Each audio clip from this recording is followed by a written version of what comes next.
സമസ്ത വേറെ, അതൊരു പുതിയ മതം, അതിന് ഇസ്ലാമുമായി ബന്ധമില്ല. അതിന്റെ ചിഹ്നങ്ങളിൽ പള്ളി ഉണ്ടാകാം, അതിന്റെ വേഷങ്ങളിൽ വെള്ളക്കുപ്പായങ്ങൾ ഉണ്ടാകാം, അതിന്റെ പ്രവർത്തനങ്ങളിൽ നമസ്കാരം ഉണ്ടാകാം. കൃത്യമായ ജൂത ലോബിയുടെ അടിസ്ഥാനപരമായ പ്രവർത്തനത്തിന് വിധേയമായി ജൂതായിസമാണ് കേരളത്തിൽ പ്രചരിപ്പിക്കപ്പെടുന്നത്. എന്തുകൊണ്ട്? ഇത് മനസ്സിലാക്കാൻ ചരിത്രത്തിൽ നിന്ന് ചില തെളിവുകൾ. നബി സല്ലല്ലാഹു അലൈഹി വസല്ലം പറഞ്ഞു, ആയിഷ, ജൂതന്മാർക്കൊരു പാരമ്പര്യമുണ്ടായിരുന്നു, ആയിഷ, ക്രിസ്ത്യാനികൾക്കൊരു പാരമ്പര്യമുണ്ടായിരുന്നു, ആയിഷ. അതെന്താണ്? അവരുടെ അമ്പിയാക്കൾ മരിച്ചാൽ, ജൂതന്മാരിൽപ്പെട്ട ഒരു അമ്പിയ, അതാരാ? അത് അല്ലാഹു അയച്ച നബിയ. ക്രിസ്ത്യാനികളിൽപ്പെട്ട ഒരു പ്രവാചകൻ, അതാരാ? ശരിക്കും മനസ്സിലാക്കണം. ജൂതന്മാർ അവരുടെ നബിമാരും മരിച്ചാൽ, അവരുടെ മഹത്തുക്കളും മരിച്ചാൽ, അവരുടെ ഖബർ കെട്ടി ഉയർത്തി അവിടെ ഇബാദത്തിന്റെ കേന്ദ്രമാക്കും. ഇതേത് ആദർശമാണ്? ജൂതായിസമാണ്. ആയിഷ അമ്പിയാക്കളുടെ ഖബർ കെട്ടി ഉയർത്തിയ ജൂതന്മാരെ അല്ലാഹു പ്രശംസിച്ചു എന്നല്ല സമസ്തക്കാരാ പറയുന്നത്. ചിന്തിക്ക്, നിനക്ക് എന്തുകൊണ്ട് അല്ലാഹുവിനെ പേടിയില്ല? അല്ലാഹുവിന്റെ റസൂൽ സല്ലല്ലാഹു അലൈഹി വസല്ലം പഠിപ്പിച്ചത് എന്താണ്? ജൂതന്മാരെ അല്ലാഹു ശപിച്ചു. എന്തിന്റെ പേരിൽ? അവരുടെ പ്രവൃത്തിയുടെ പേരിൽ. ഏത് പ്രവൃത്തി?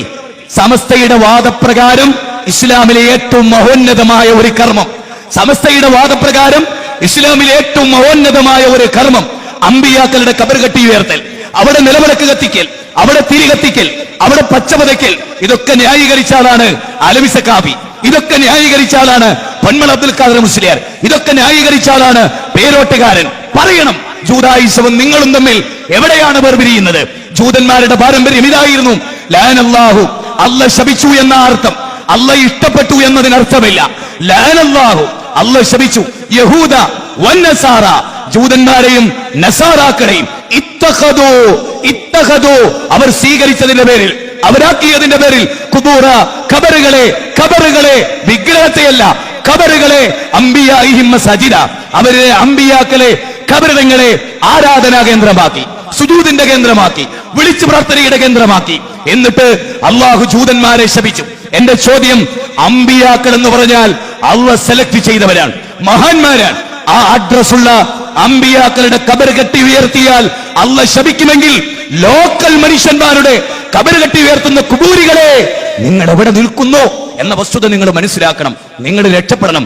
ആ സമസ്ത കൂടാരത്തിൽ നിന്ന്, ആ മുങ്ങിപ്പോകുന്ന കപ്പലിൽ നിന്ന് ചാടി രക്ഷപ്പെട്ട് ഫിർഖത്തുന്നാജിയുടെ കപ്പലിൽ കയറാൻ നിങ്ങൾക്ക് സമയം അതിക്രമിച്ചു.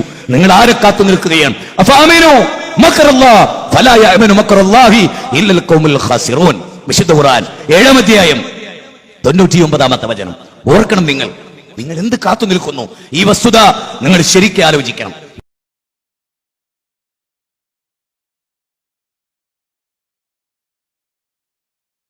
അങ്ങനെ 29-ന് കണ്ടാൽ, ഇപ്പം നമ്മുടെ ഈ നിരീക്ഷിക്കാൻ നിർത്തിയ ആളുകൾ ആരെങ്കിലും കണ്ടാൽ ആ വിവരം സ്വന്തമായി പ്രഖ്യാപിക്കുക എന്നതല്ല വിസ്ഡം ഹിലാൽ വിങ്ങിൻ്റെ രീതി.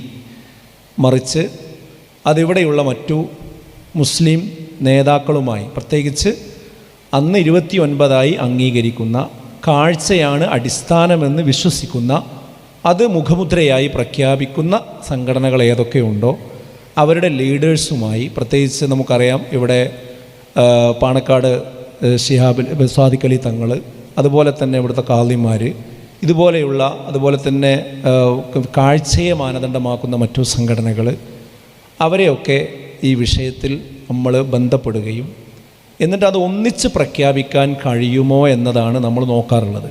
കാരണം നമ്മൾ തന്നെ അത് പ്രഖ്യാപിക്കുക എന്ന ഒരു അപ്രമാദിത്വം നമ്മൾ ഉദ്ദേശിക്കുന്നില്ല.